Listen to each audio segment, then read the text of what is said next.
Hey everyone, this is Kaous Games. Today, what I want to talk about is my experiences with Horizon Zero Dawn. I, of course, posted a few gameplay snippets of me in action with the game. I think I'm gonna make that more of a thing when I play games going forward. When I feel led to do that, so look out for those.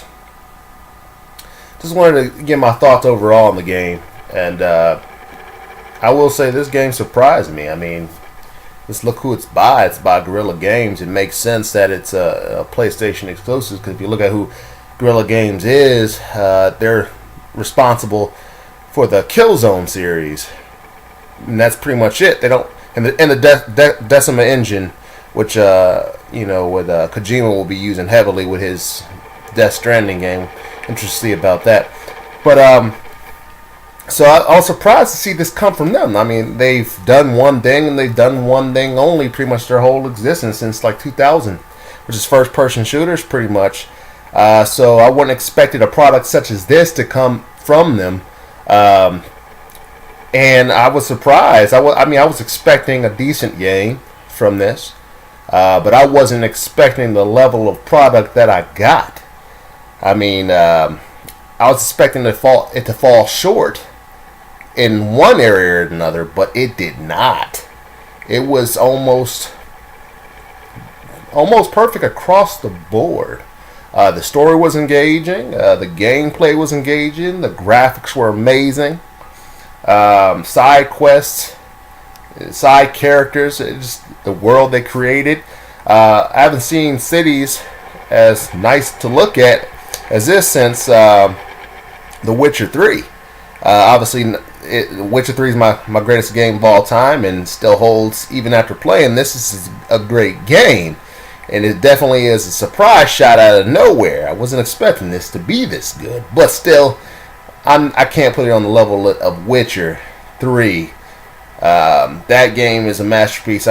It's going to take a lot for a game to touch that. Now, this game, obviously,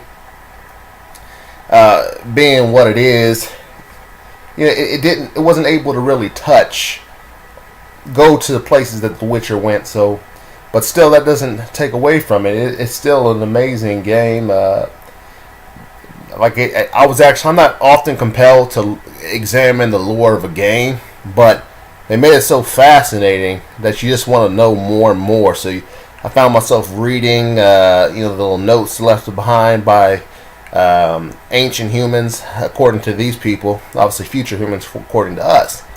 Not too distant future though.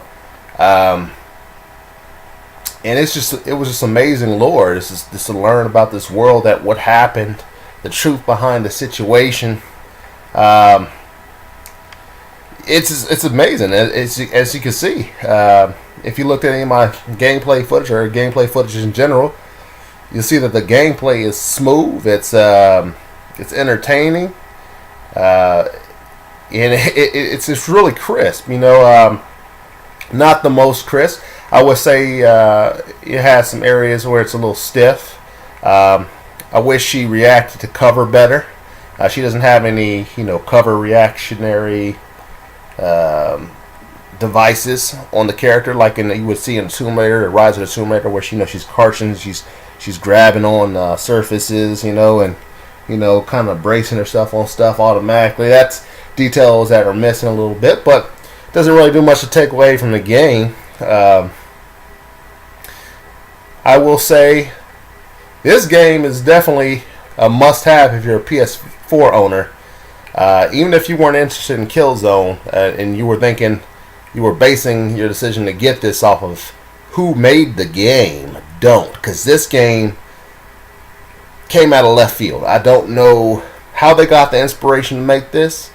I figured Guerrilla Games is a one-trick pony, and we had pretty much steered clear of them. I'm not a big first-person shooter game just for the sake of first-person shooter elements, so that surprised me.